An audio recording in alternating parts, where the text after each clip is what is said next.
champion. I think Karma also got some really good buffs this patch, another one you should look for. Yeah, I want to see some spicy picks. We'll see if we're going to get that.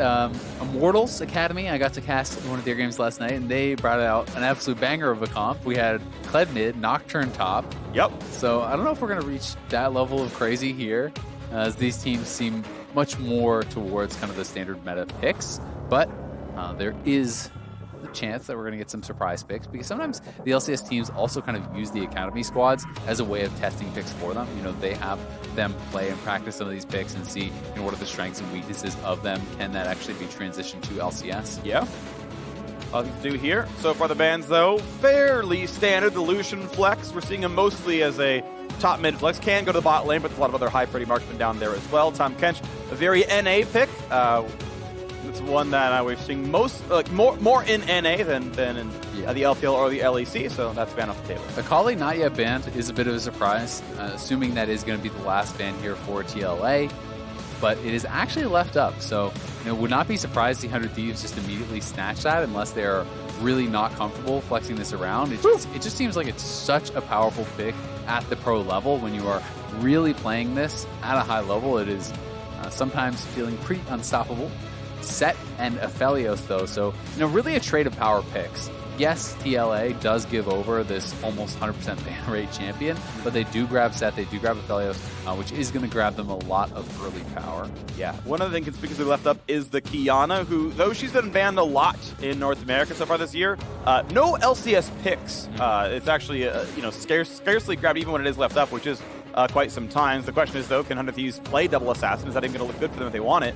And then they'll let Kiana go through. And that's something that we'd kind of talked a bit about ourselves, and it's one of those things where I think oftentimes people leave it up against players they're not thinking are comfortable playing it, right? Because Kiana is a champion where you have to really be a master, I think, of that champion to play it well at the LCS level. The farming on Kiana is not good at all, so when you're playing it from the jungle, that is mostly where it has seen professional play, so you have to be effective in your games. And that's also where the nerfs came in 10.2, is that she has like 15% less attack speed at level 1, which is pretty meaningful for jungle clear, and so that's part of why she's dropped off the table here as well. And Thresh comes through to round out the bottom lanes on both sides. You've got Zyra Khan versus Aphelios Thresh, a flex Akali, and a Set which is pretty much only a top laner. Yeah. I'm curious if you can flex Set mid. It's like actually good Akali matchup. I could see it, right? You just survive Assassins forever and then dunk her out of the Shroud and like there's a kill there. Maybe that's actually the case, and it's a counter pick that we just haven't gotten to see very much of because Akali's banned so much. I think you could withstand it, but then again, the question just becomes, who is getting more out of the farm lane, right? And that's what it's going to be, because I just think Akali has so much mobility that Set is never really going to be able to lock her down and actually kill her off. You could withstand some of that and maybe look to farm it out, but that can be tough. There are also some pro junglers that are actually jungling a lot of Set. Dardoch I've seen play a ton of Set on stream and in solo queue. And that obviously is something that could come out. We haven't seen it yet in North America as a jungle pick, but it has a strong jungle clear. You can be this kind of frontline tanky guy that fills that same role. You just obviously have less gold and experience than a solo lane would. Yeah, I think the gank pathing is a little awkward as well. He runs kind of fast, but it's worse getting some Nimbus Cloak.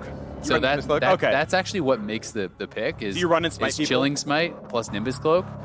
So the speed up with the Nimbus Cloak, the slowdown with the Chilling Smite, plus the Q speed up itself actually makes your ganks a lot more effective than you would think. Okay. And when you have that Chilling Smite plus Nimbus Cloak, it's actually easier to access some of the backliners as a jungler than it is as a top laner, but that is no longer important as Lee Sin's getting locked in. It's top Lee Sin. Sure. It's mid Lee Sin, Azael. AD Lee Sin. It is AD Lee Sin. True. I mean, that's just how you build Lee Sin. It's not bot lane Lee Sin. Does have some subtle counters into Akali, of course, has the full reveal on the Q, and I think also the E, which will work well against the Shroud. You kick her out of it as well. So that could be a nice jungle match. Of course, Rek'Sai against it is no surprise either.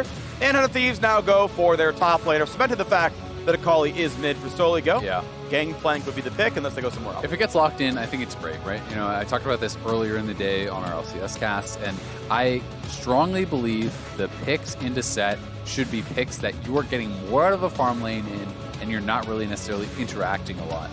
Mordekaiser is less that than the GP, which I actually would have preferred, I think, a lot more when you already have hard engage on the bot side. Play a farm lane with the GP, look to kind of stall that out. But they are going for the Mordekaiser, so we're going to have to see, can Fake God actually match up well and brawl with set, which is such a difficult champion to actually kind of outstat. Almost always you are going to be winning those straight up 1v1 fights. One of the things that is going to be working for you is there's a lot of health to steal with the Mordekaiser ult. You're getting a lot of stats when you are using that against a champion like Set, but I do think it's actually...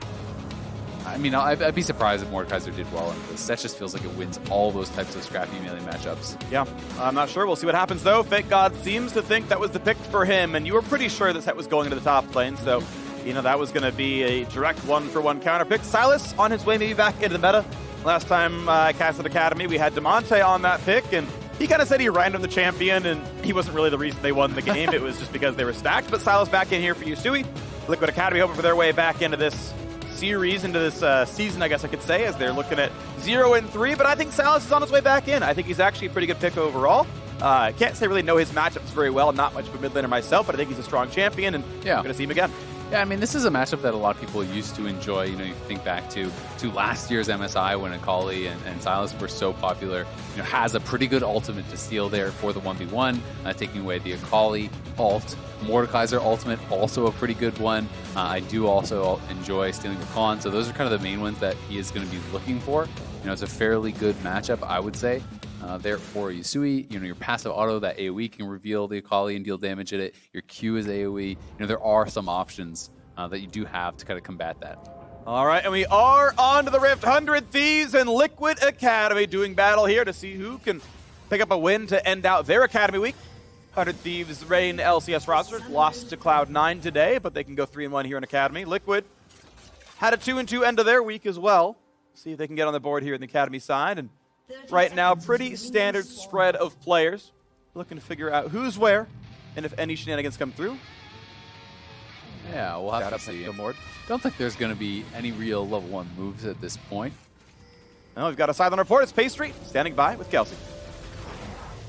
Thank you very much. I am here with Coach Kelsey of 100 Thieves. Kelsey, I haven't caught up with you in quite a while. You have some new players. The org's kind of gone through some changes. How's the new team going? I think everyone has a pretty good mood and a lot of good energy. So we've been having a lot of fun and just working out things, trying to challenge ourselves a little bit every day. So. And were you surprised they left Akali open at all as far as this game goes? Because that champion generally doesn't get left open, but of course Saligo taking it here. Was it something you expected, or was that kind of a gift for first pick? We didn't really expect it, but we just kind of quickly changed our draft strategy kind of around the Akali pick because we do really value it. So they probably have a strategy into it. I can kind of see how the strategy might go. So it gets just down to who executes better. And last thing for me, Saligo was long known for a lot of control meters. His Azir was really prized, his Syndra as well. But I've seen Akali now and much more Pantheon and the like from him. Has he been kind of opening up his champion pool as well? Yeah, I think his laning has been really solid lately. So we've just kind of looked for more flexible things, making him kind of challenge himself a little bit more by making plays around the map, doing more things along those lines. And I think he's been taking really well to it. All right, well, thank you so much, Kelsey, and best of luck for the game today. Back to the booth for the call. Thank you very much, Pastry Time. A fight in the bottom side as they trade autos back and forth yet again, waiting for level 2 on this wave. And yeah, that is something that is worth keeping in mind, actually, is a lot of these teams will spend a couple hours doing essentially draft prep, or at least the coach as well, and say, okay, we've got a plan for this game, we know how it's going to go.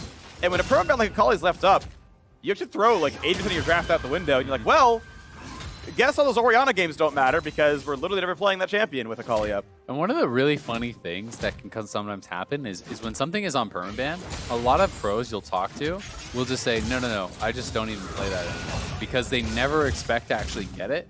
So they'll just stop practicing it. They stop practicing against it because they never think they're going to get to play it on stage. So it becomes a waste of their time. And if it gets left up, sometimes that can work out. But here's Contracts on a wraparound game. Damage on Decau. They're going for him. First, the flash to guarantee the knockup. No way out. And first blood comes through for Contracts. Yeah, really nice pathing from Contracts here. Does a full bot side clear into that gank before recall.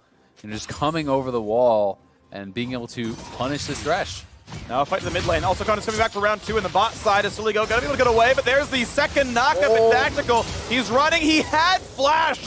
Doesn't burn it. Prismal's on the board as well. Yeah, the repeat gank. He just runs right back around, same route one more time. Both the bot laners dead. 3.5 minutes in here for TL Academy. 100 Thieves off to a great start. Oh my. Rakan's already aggressive 2-on-2.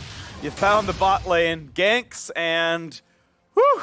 Good luck, TLA, on this one. This is already off to a really rough start. Yeah, the punish here for Mike Young, though, is he's going to take away the top side jungle. So here is the initial play, as it's just a burrow straight over the wall. A great bit of pathing, and I like that he just goes straight for the Thresh, not trying to take that more juicy target of the Aphelios, who would have been tougher to do. And then the tunnel's already there. It hasn't been killed off. Tactical didn't back off. Just walks in a circle, does it right again. And Tactical, as you said, not respecting the damage, had Flash available that whole time. And just a pretty big misplay from him to not actually flash out of there and survive.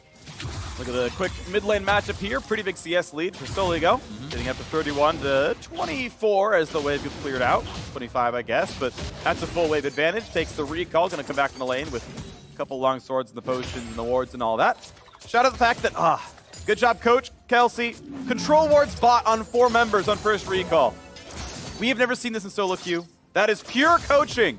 Get this onto the board, so shout out for that. Yeah, it's always going to be a good thing to see. And then the step 2 is actually seeing them placed in good spots, right? Yeah. So you can grade them on that later on, Freak. But Okay, I will. Mike Young going to be up in experience because he did get to take away that blue side of his opponent. He is not yet base, so he's just been kind of power farming here on the lead. And he is sneaky into this brush. We'll see if they can punish Fake God a little bit, but could be tough to actually knock him down, as Ward can be pretty tanky. Yep. If Jenkins can ever walk into range to land the E stun, the Lee Sin follow-up could be there. Oh, he got spotted right then. But here comes the E. He's going to be just in range. Finds the stun. There's a jump forward. Not slowed. Good sidestep by Fake God. Gets to the shield and lives. But that's worth it. That's a flash down. Yeah, it does have to spend that flash because he got a little bit too close. That Facebreaker came in, clapped them together. That allows Mike Young to get in there. But it is going to be Contract immediately, then just starting up the Dragon. They have bot lane priority, so flash forced. But if you lose the Dragon for that, you're going to be feeling pretty happy as 100 Thieves, who are already out to a 1,000 plus gold lead. Going to be adding the Dragon to that, and going to be feeling really good about how these early minutes are going.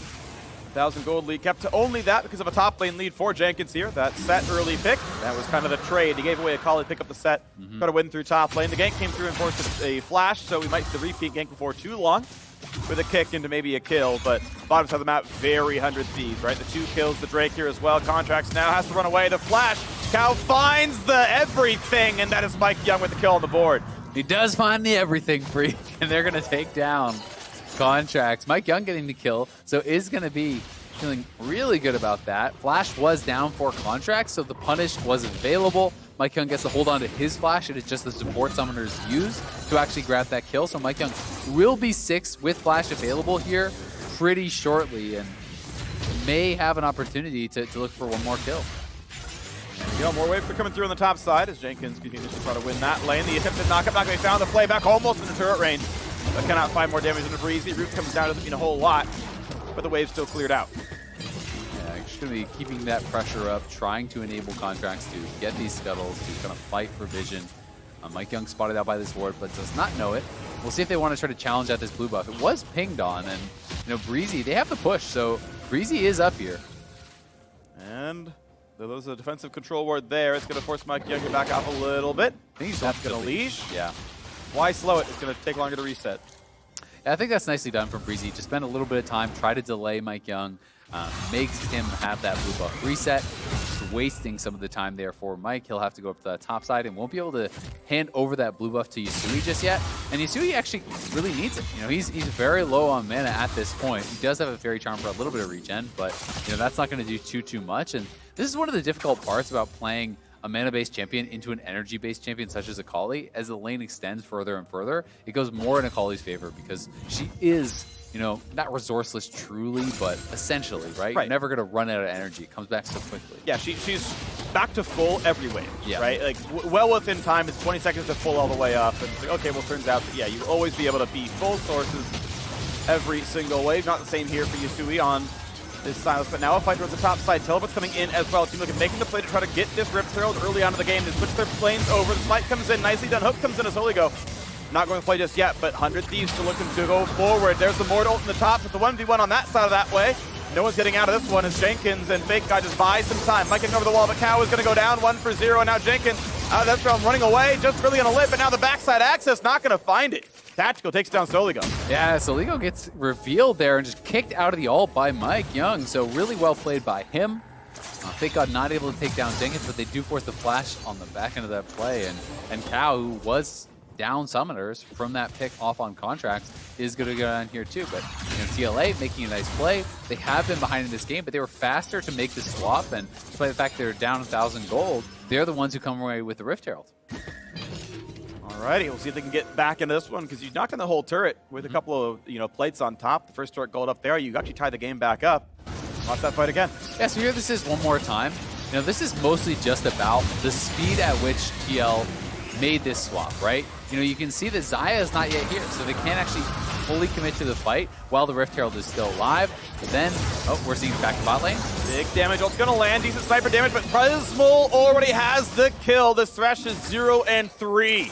Yeah, very, very squishy at this point of the game and kind of getting picked on twice in a row now. Does get taken down with those summoners not available, didn't have the flash, so wasn't going to be able to escape from that. And Breezy and Prismal doing a good job to punish here. As Mike Young going to be around to try to back this up. Is spotted though. Okay. So far they're going to be so good. Turret taking plenty of damage, and all Mike Young really does is prevent the dive. Prismal doesn't not quite greed for the plate just yet. Actually would have been able to do so, but didn't know if the lead was right around the corner, walking away and ready to jump back in. Yeah, thus far, feels like Fake God doing a pretty good job pressuring here. Is going a very defensive build. I like this type of build when it is physical jungler plus physical top lane, right? Seekers and Tabbies, so efficient with that couple thousand gold that you have spent on it. It makes it really, really hard for him to ever get ganked. And, Jenkins just going to be kind of building up. It looks like he is going probably the Black Cleaver route here, as he has an extra Ruby Crystal on top of the page. Oh, fight in the mid lane. Maybe Yasui is very alone 1v3 right now. Gets the Rek'Sai ulti, could be a little bit hard to use, but can find some damage and go untargetable. There's the knock up there. Has to at least try to burn it.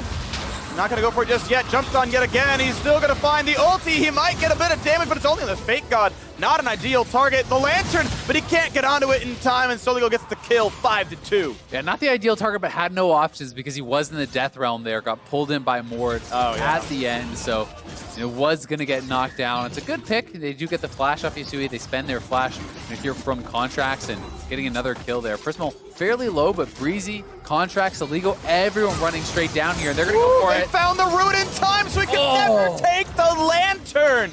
Oh, that is a heartbreak, and now Cal alone in a turret. 4v1. He's dead. He's very dead. There's no way he lives.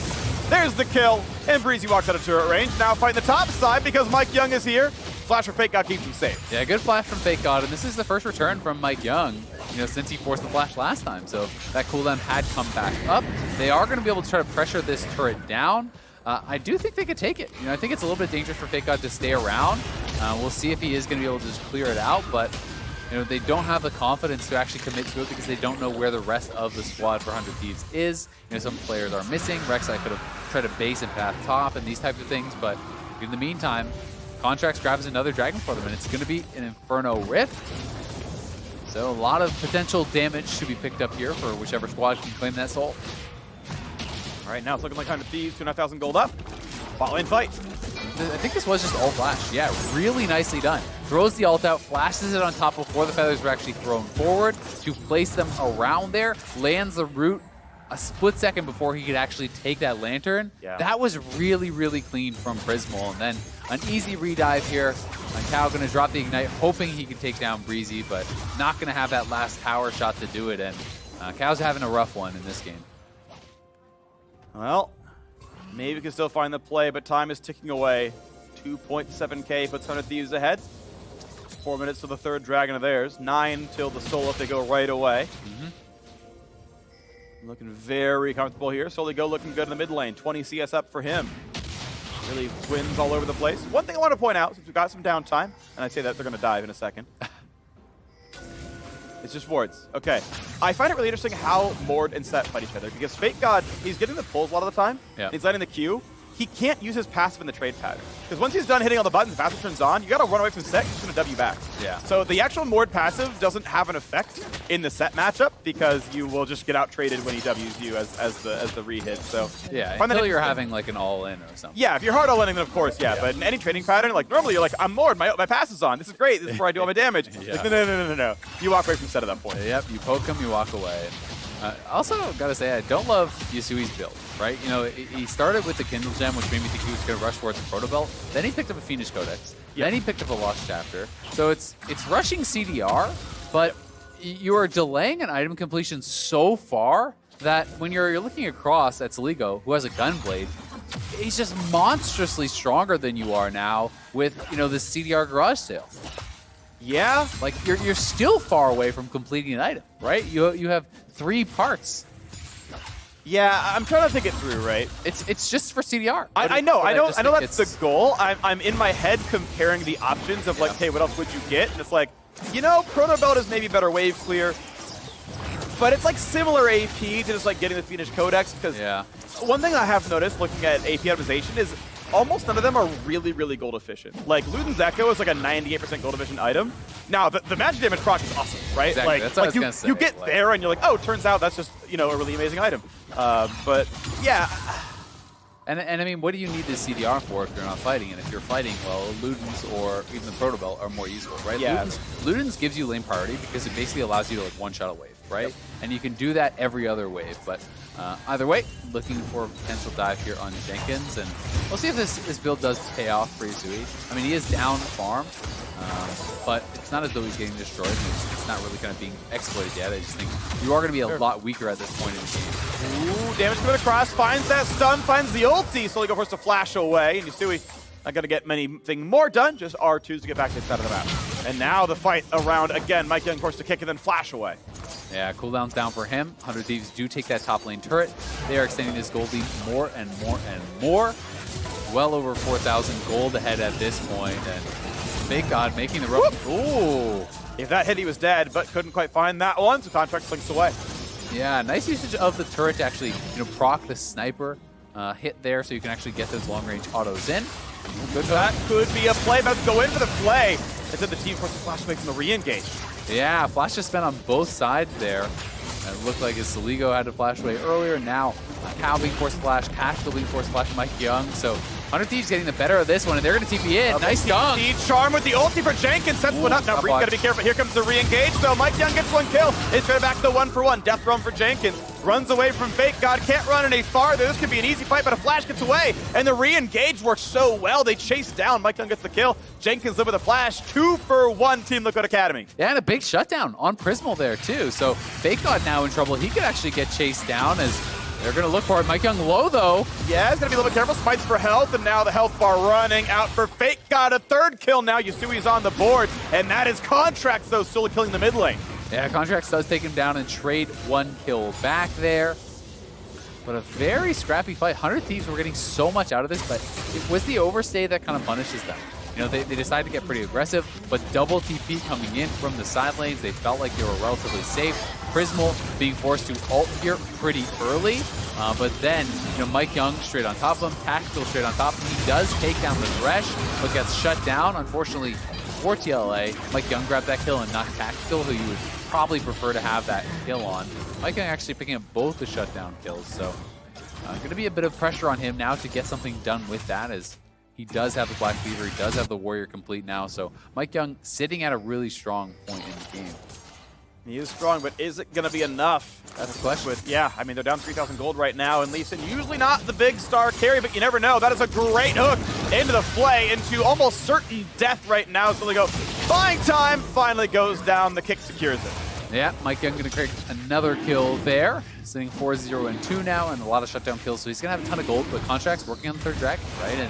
And this is kind of that risky play. If you're going to go up top side, you know, when the opponent already has 2 dragons on you, and dragon is live, you're putting yourself at essentially soul point, right? You're putting yourself at maybe even game-ending the damage if they get that 4th dragon, because it's so hard to come back from really any of the souls, but Infernal Soul is one of the stronger ones. Yeah, Infernal Soul while you're winning, or just Soul in general while you're winning, is really interesting. I do want to call back to a conversation that Wiggly had on Friday, where he thought that from the losing team's perspective, Mountain Soul is the strongest soul for the winning team. The logic being that, well, if you're losing, you need to win by getting a pick off and hoping that's enough that you get the 4v5 fight afterwards. And Mountain Soul directly contradicts the pick off because of the bonus shielding. Now, that said, Infernal Soul maybe helps you win the 4v5 in the ensuing fight anyway, right? Because you end up chunking someone down. But that was them out so much that they can't even take the fight. Of course, right? Like I think they're in general all very close power level, but I thought it was interesting to hear the perspectives of various pro players who've been through these situations as well. So this is really interesting. So you see, still no item complete. We're almost 20 minutes in. He is going to the Proto Belt as his first completed item now, it looks like. And now I really disagree with the build because I just think Proto Belt is such an incredibly powerful item when you first complete it. It gives you so much control over your lane. It allows you to have more utility as far as landing the chains on the Salus here too. So a bit of an odd build choice, but when he does complete that item, he's going to have a ton of CDR. He does have less mana problems because he picked up the early lost chapter. So we'll see what TLA can get done. 100 Thieves, though, needing to play a little bit more intelligently, over these last couple of minutes. They have been punished pretty heavily, right? It was a 4 or 5k gold lead. That is now down to 2,000 gold. So they know they're still in control. They know they can pick up the soul and claim this game, but they've got to play carefully. So far, it's been pretty solid. They have had the gold or kill lead close a little bit. Now they're re-engaged. The big fight in the top side. The kick's almost enough. Yasui's going to go down. Slowly go on the board. Muck Young forced one away. 100 Thieves have the damage for 2 and make it a 3rd. They're cleaning house here. The whole squad showed up in time. I think they're going to go for Baron. They're just running straight down. So yeah, now the pings come in for the Baron here. It is a 20-minute on-spawn Baron that they're going to be looking for. 3 kills up on the top side. Breezy was in the perfect spot to punish that engage when TLA went for it. They knew they had been wanting to pick on Saligo. They had looked for him multiple times, and they preyed on that fact, prepared for it. They're going to get 3 kills. They're going to grab the Baron. That is very much the Baron going down. 3k health, going down, and it is gone. Picked up pretty nicely. More path stays on the whole time. Really good Baron kill there. Zaya the same. They sent the Akali to mid lane just to wait for easy pickup. And this is just really smart, right? They know that Saligo has actually a little bit of a bug splat.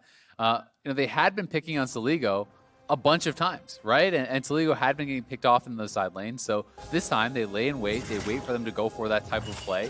And Breezy just flies on in with the counter engage. And the rest of the squad shows up and they get themselves what could be a game-ending fight. Yeah, they're moments away from that one. It feels like they're ready to crack the base down. Now, only 3 turrets killed. There's still the tier 2s to get through, then the inhibs and everything else. But, they are so far ahead. It's looking like none of these going 3-1 very likely here. The gold lead, the ability to take more turrets off the map is so enormous. Just compare the itemization between the marksmen, right? You have a full IE ahead of your opponent. When he's sitting on 1.5 items. That lead is ridiculous. Zaya is one of the champions I think is best at actually making use of that because you have a lot of safety with the ultimate and, paired up here alongside Breezy, who has been doing a great job with the engages. They're going to look to collect some turrets and then likely fall back to that Infernal as it does spawn. Ooh, big hit towards Contracts. Takes some damage. Yasui can't quite chase him all the way down, puts him at 2/3 and has to stop from there. Yeah, 100 Thieves just waiting actually for this pushing up on the top side. We can see that Akali is shoving up this wave being pushed in here by Mord. So it's the job of this 3-man squad to stay far enough up that they are a threat, but not so far up that they can get engaged on. And they're playing that dance reasonably well. Akali steps back as Lee Sin heads over to the top side, and then, all right, he's up there. Mid lane come in. That's the turret going down. Fake God. Now he knows the roam paths as well with mid pushed up, and that's a nice kick. That could be the play that sets him up for the game. Play comes in as well, but huge feathers come through. Maybe the re-engage will do it. 2 for 1 so far, though. Favor of 100 Thieves. Prisma Loba, that's a kill picked up there. Yasui doing big work there. As Fake God might find some damage back, he's going to send out the feathers, and it's a 2 for 2. And in that game state, that's good for Liquid. Yeah, they do take a couple of those Baron buffs off the map. That is going to feel really nice, but they had already lost 2 turrets. They lost the mid lane tier 2, the bot lane tier 2. They are still kind of being corralled into that base.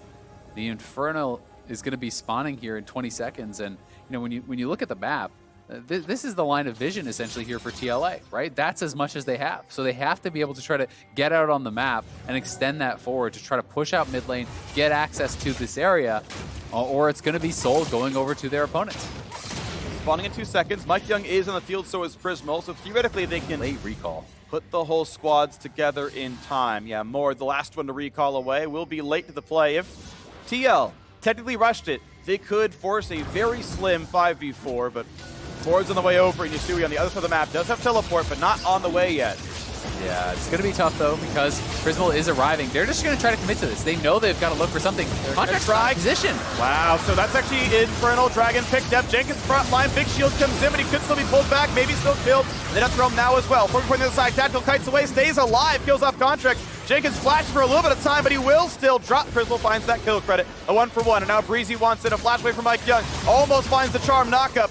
Bit of damage from Tactical, but Team Liquid able to run away. And again, it's a 1-for-1, but they picked up the Drake. Liquid just barely slinking away with their lives, and just small leads over small leads. I mean, that is huge for TLA. In Contracts, I don't think expected the Dragon to go down that fast. He was looking to try to set up for a potential flank.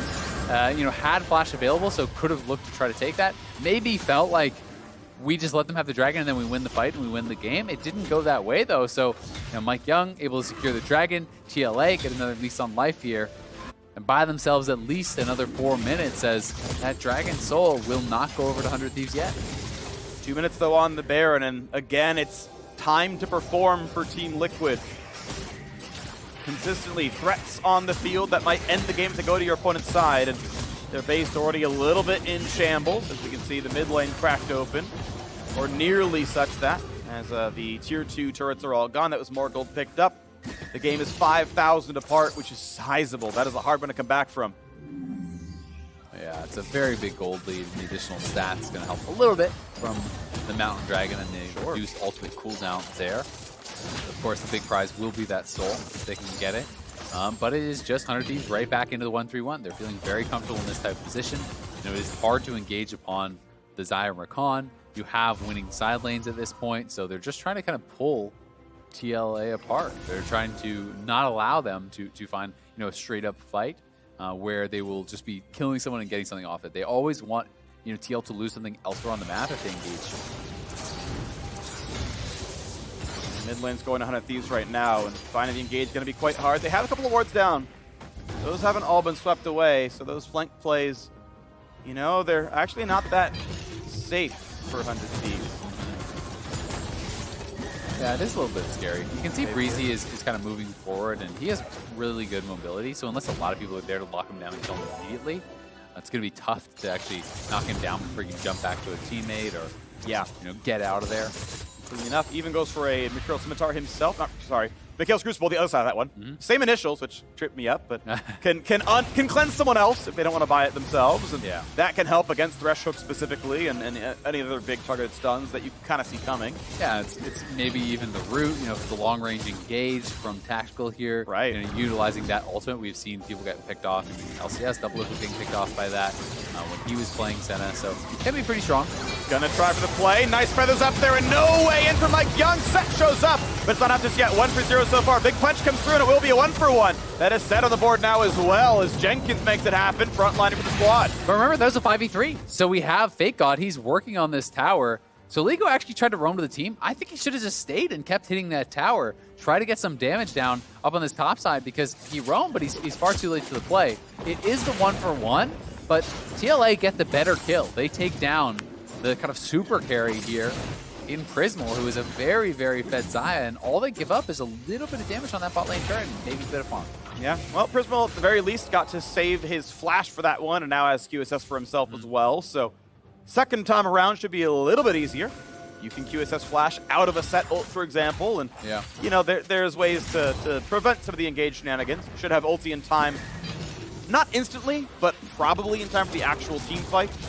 And only 1 minute till the Infernal Drake, which won't hurt 100 Thieves very much if they tank it, and again will force the Team Liquid response.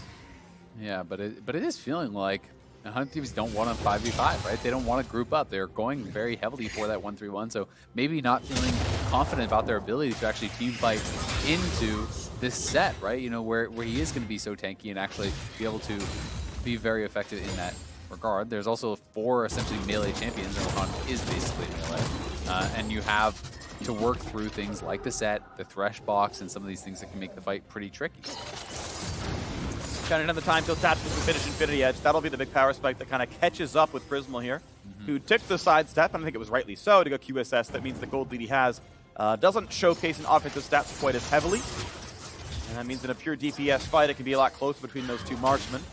Waiting to get that pickaxe and the recipe. Still got a little bit of time to go till that comes through, though. Drake up in 10 seconds. Baron's been up for about 2 minutes. And it's really not been 100 Thieves pushing for it. But here comes the mid contest. Stolen Akali, but backline access is there. Prismal has the ulti, has the flash, does not have field. Jenkins picked off, and it's actually in the Death Realm now as well, so no one else can really be peeled off. Fake God just walking in, getting some decent damage with the shield back in, and Jenkins just lanterns out in time of the ring. Engage towards Mike Young. They nearly have the kill. The ult's coming down. The flash. They try to secure it now. Can Mike get out? Can he? No, he can't. A 1 for 0, and again, the jungler falls. Yeah, Prism with the ult flash there again. Second time in this game he has used it to be able to secure a great kill. It was a well-timed stopwatch from Mike Young. Not sure if he could have tried to flash past the feathers instead of stopwatching there, but it felt like he didn't have room to do so I think he was right to use it. But this is going to be 100 Thieves claiming the Inferno Soul, and now Jenkins, oh, they're going to get engaged on. They're going to take the fight 4v5. They thought they had to. This could be so dangerous. Punch comes in, backline access, Tactical just barely staying alive. A 1 for 1, though, keep that in mind. The kills are coming back and forth. Cal going to get the flag, going to get the hook, but Fake God is there to trade that kill. The stopwatch buys some time. Tactical forced to run, but Set finds one as Jenkins will still go down. 2 deaths for 3 kills, advantage 100 Thieves. Yeah, 100 Thieves grab the soul, they get the additional kills, and now they can push up here and look to even head over towards this Baron potentially as they have waves going in. They are just trying to set up in this jungle, take away all of the additional camps. I think not feeling confident to just run down towards those inhibitor towers just yet, and instead just trying to continue to extend this gold lead further and further, taking away all the resources from TLA's side of the map. Knock down the ward, group the squad. They know Contracts is dead for 4 more seconds. Okay. Mike Young's alive, and they can just play it a little bit slow, right? You get it to like 1/3, you have Soli go, solo kill Mike Young, you know, pretty standard stuff. Oh. Kick back though, and it's too much for Soli go. This gives them the chance. Sport doesn't help on Baron, but they don't have vision. They don't know that they can kind of keep the health bar full. Like a single Lee Sin Q, maybe the team can collapse in time. Yeah.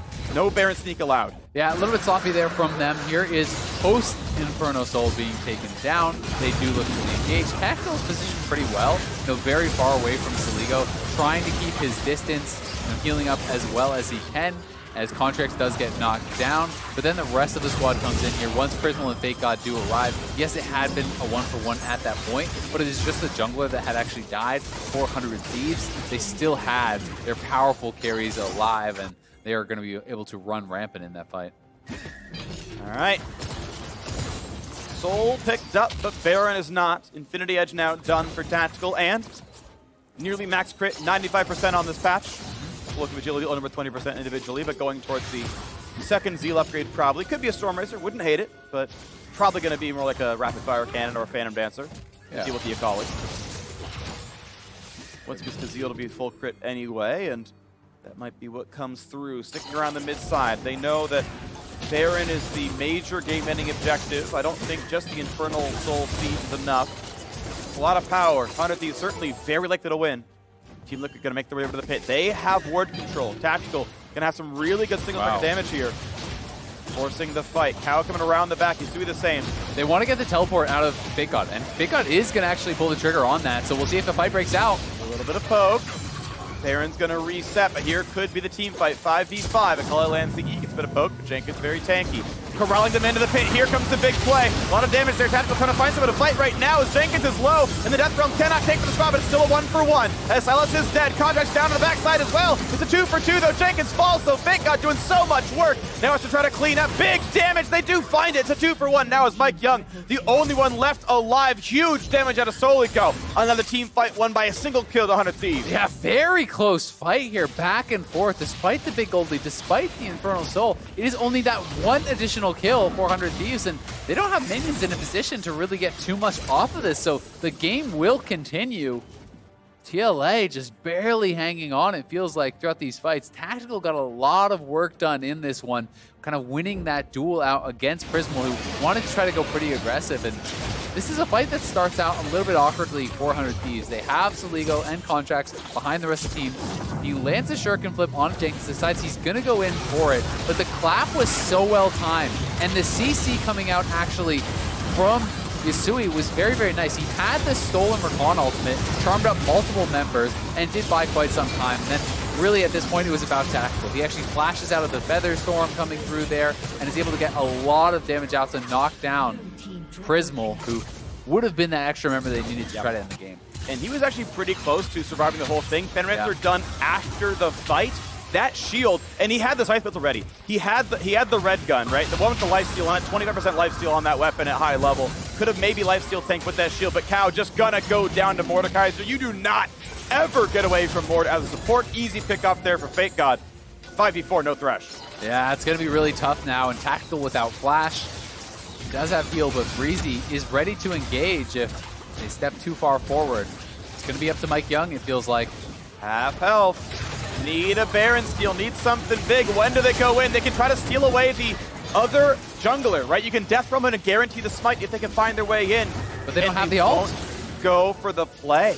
They used the Mordekaiser ult on the support, so they don't actually have that for And it Mike was Young. Yasui who stole one, so they had the other play available on the Team Liquid side. The Bears still at 2K. They need to try to look for the play, but it's instead Hunter Thieves going to bait them in to fight the 5v4. Fake God. Zoni's the first bit of damage, still getting shot at though. Here comes the back line, and it's going to destroy the first kill, the second as well. And Yasui goes for the Death Realm to find a single kill, but he's going to come right back out, and there's no way he lives through this one. It's again 3 for 1. Favor of 100 Thieves. Yeah, and that is just a great engage onto Tactical. They knew he had no flash from the previous fight. Breezy had his available, flashes straight onto Tactical, and is able to lock him down and take him out. And 100 Thieves will claim another Baron, but this game is continuing on. They are not going forward to try to get any potential inhibitors because they want to wait for Prismal to be back up for that siege. And we'll see if they're going to go back into a 1-3-1 and try to close out the game through those side lanes.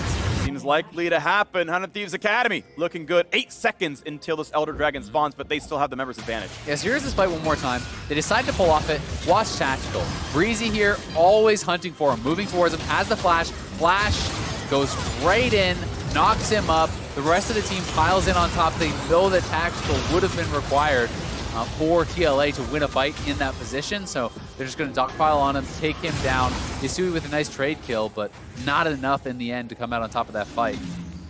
So again, we are here back to an objective.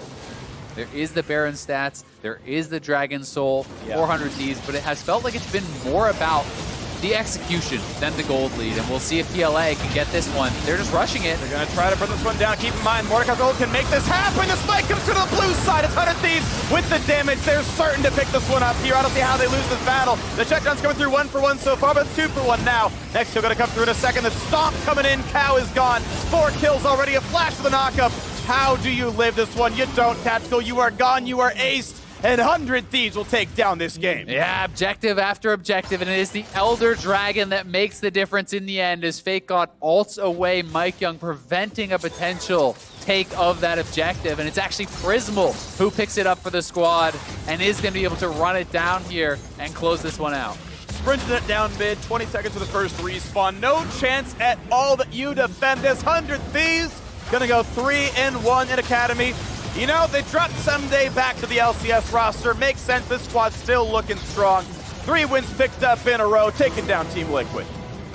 Prism with a great showing on the day, and Fake God with a someday-esque performance, 7-1 and 10 on the Mordekaiser. Really looking good, but I have to say, I was very, very impressed with the 100 Thieves bottom lane. I think that they really played well with the advantage that Contracts got for them with those 2 early ganks. You know, Prismal was such a key player in this game, being able to get so much damage out in the team fights, and it felt like Breezy had really strong engages. Yeah, really, still a really big fan of him. This is my first time watching him play a lot is this season in Academy, and I'm really liking what he's putting up with the squad. The Rakan I liked a ton, found some really good engages. I really do love how they played that second to last team fight where he just flashed W's to find Tactical. I gotta kind of shout out Infernal Rift for getting rid of more of the terrain so that the team could follow up. Like, because that was one of the things with the new season was, hey, sometimes the gameplay changes are going to matter. And yeah, the backman access, a little bit easier there. Definitely can be relevant. The wards can cover more and made a lot of really, really good choices for unique champions. A lot of really good performances back to back to back to back for him. And on the other side, a little bit of credit to TLA for hanging on for so long. Yeah. Such a big disadvantage, right? Even after they were down like 10k gold and no soul, they were fighting fairly evenly back and forth with 100 Thieves. The main problem was 100 Thieves was always on their side of the map, always the ones it felt like kind of instigating the fights and choosing where they would happen. And you have to credit them a lot for how well they played out the map and always focusing on the objectives. Yeah, again, anytime you're consistently up in turrets, you're consistently up in Drakes and all that, it's like, okay, a couple of fights did get a little bit pear-shaped, right? Okay, they out-executed you. Hey, kudos to TL, that was some nice plays. But when, you lose 2 kills, but you're 3 kills across, but 4,000 gold up, you've been doing everything else right the entire game long. So props on the Thieves Academy for a great game. And we're going to send it down to Pastry for an interview with their jungler. Thank you so much. Contracts. Sick and still playing pretty well throughout the game. I'm sorry to pull you up here while you are sick, but how's it been on 100 Thieves? It's pretty exciting. They have a huge brand and all, and we're Academy champions last split, so I think it's definitely a new team, but still pretty experienced and knowledgeable. So I think we can hopefully go for the title again. Of course, being those defending champions, with Sunday moving back up to the LCS, as one of the new players entering the team, is there any pressure at all to, make sure you play back up to that form? Honestly, Academy is pretty chill. Definitely like a lot less pressure than LCS. Not as many eyes. But, still NT a little bit too much, but I'll, hopefully not in the future. And as far as, more of that relaxed environment, coming out to play Academy, is that helping you kind of move back up to the LCS? Like, what do you think this environment can give you that maybe the LCS environment couldn't?